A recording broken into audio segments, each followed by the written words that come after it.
Assalamualaikum. Selamat pagi. Salam sejahtera murid-murid semua. Apa khabar hari ini? Sihat tak? Ada yang sakit? Cikgu harap kamu semua dalam keadaan yang sihat dan jaga diri, okey? Baiklah, hari ini tanpa buang masa kita akan teruskan dengan pembelajaran kita pada tajuk yang baru. Tahu tak tajuk tu tajuk apa? Tajuk dia adalah mesin. Seperti kamu boleh tengok dekat slide yang cikgu telah tunjuk dekat atas, okey? Tajuk kita pada hari ini ialah mesin. Baiklah, tahu tak apa itu mesin? Ini okey, sebelum tu kamu boleh tengok dekat gambar yang cikgu tunjuk. Dia ada gambar pertama dengan gambar kedua kan? Kamu boleh tengok gambar yang pertama tu ada apa? Ada perempuan tengah bawa stroller, ada dalam tu ada anak dia, betul tak? Yang tu dipanggil mesin juga. Sebab dekat situ ada mesin ringkas yang kita panggil roda. Jadi kita akan belajar lagi. Lagi ada apa kat situ? Ada jongkang-jongkit, betul tak? Okey, kamu boleh gerak ke gambar yang kedua. Gambar kedua tu ada apa? Ada pakcik tu kan tengah naik basikal. Siapa pun dah naik basikal?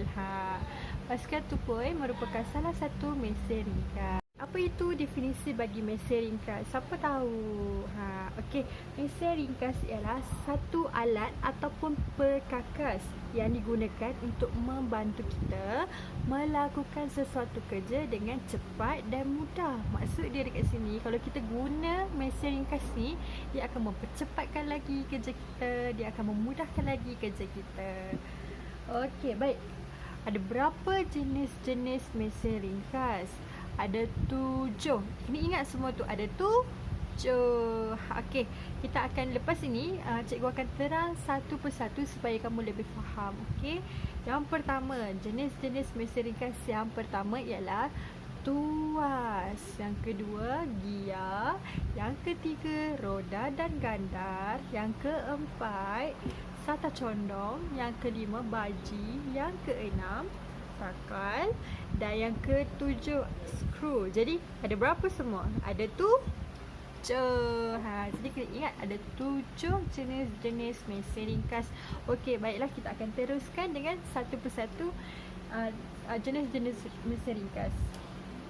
Baiklah, sekarang ni kita akan pergi kepada tuas. Apa itu tuas? Tuas ialah alat yang diperbuat daripada papan ataupun bar dan diletakkan di atas fulcrum. Fungsi dia ni adalah untuk mengangkat atau mengumpil sesuatu objek. Okey, apa tuas yang ada dekat rumah kita? Siapa tahu? Contoh dia dekat cikgu sekarang ni, cikgu ada tin. Ini berfungsi sebagai tuas. Jadi kita akan gunakan sudu yang berfungsi sebagai tuas untuk buka tin ni. Jadi untuk membuka tin, kita kena korek dia, betul tak? Jadi kita kena korek dia. Maksud dia, fungsi tuas ni adalah untuk mengangkat ataupun mengumpil sesuatu objek. Okey, seterusnya kamu boleh tengok. Ini contoh tuas. Kat mana kita tadi kita tengok buka tin kan. Okey, yang seterusnya, gia. Gia adalah bahagian roda yang bergigi yang dipasang dalam mesin. Contoh gia ini adalah pada basikal. Siapa tahu basikal yang bergia tu? Dia ada roda yang bergigi kan yang dipasang pada basikal. Apa fungsi gia ni? Fungsi dia ni adalah untuk menggerakkan bahagian-bahagian lain dengan kadar kelajuan yang berbeza. Maksud dia, kalau kita pusingkan gia tu pada kadar yang laju, maka basikal tu kita boleh kayuh dengan laju. Betul tak? Okey, ini contoh gia. Contoh gia ni ada pada basikal. Okey, yang ketiga, roda dan gandar. Roda dan gandar ni apa? Roda dan gandar ini merupakan salah satu mesin ringkas yang mempunyai roda yang dipasang pada gandar. Tahu tak apa itu roda dan gandar? Roda dan gandar ini macam dekat cikgu ni ada apa ni? Ini adalah kereta mainan. Kereta mainan ni ada roda yang dipasang pada gandar. Kenapa macam tu? Mana roda? Ini adalah roda. Roda ini berfungsi dan dipasang pada gandar. Ini dipanggil gandar. Jadi, roda ini dipasang pada gandar. Apakah fungsi roda dan gandar ini? Fungsi dia adalah untuk menggerakkan ataupun memutarkan sesuatu objek. Macam tu.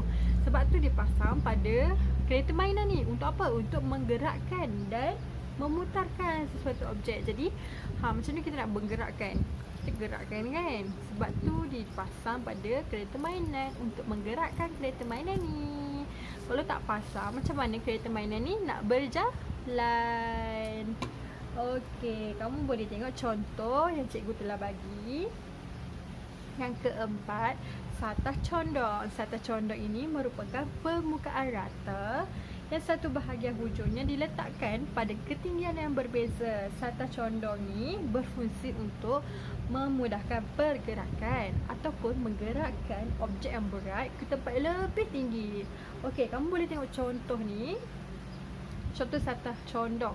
Okey, kat mana satah condong ni dia berfungsi macam ni kan. Kita akan tolakkan benda yang berat untuk pindahkan ke tempat yang lebih tinggi. Maksudnya kita tolak dia naik ke atas. Kita tolak. Kalau kita angkat benda yang berat, mestilah susah kan. Lebih baik kita tolak lagi senang. Itulah fungsi dia untuk menggerakkan benda yang berat ke tempat yang lebih tinggi. Okey, yang kelima, baji. Baji merupakan objek yang runcing pada satu hujungnya.